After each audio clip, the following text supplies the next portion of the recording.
Pemirsa, pegawai pet shop di Sekep Palembang dianiaya oleh wong idak dikenal memakai senjata api.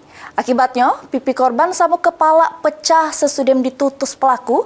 Kejadian ini viral di media sosial. Inilah video amatir sesaat sesudem pegawai pet shop dianiaya oleh wong tak dikenal di Jalan Mayor Salim Batubara, Sekep Palembang pada Rabu malam. Kejadian bermula korban bernama Andre yang lagi istirahat di kamar pegawai. Tiba-tiba ada wong tak dikenal langsung masuk kemudian ngarah ke senjata api sambil ngancem nak ditembak. Korban yang berusaha melindungi diri dengan nutupi rai dengan bantal langsung ditutus pakai senjata api sehingga pipi sama kepalanya berdarah. Sesudah menganiaya korban, pelaku berlari sama kawannya yang nunggu di pojok motor.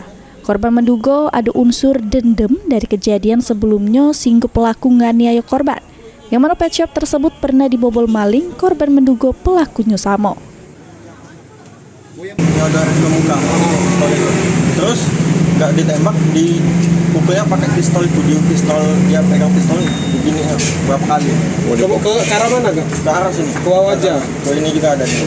Mau merampok atau dendam atau seperti kayak dendam gitu. Dendam soalnya apa, kak?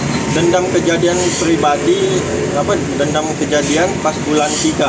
Apa kejadian apa kak? Kejadian merampok uang berangkas 15 juta.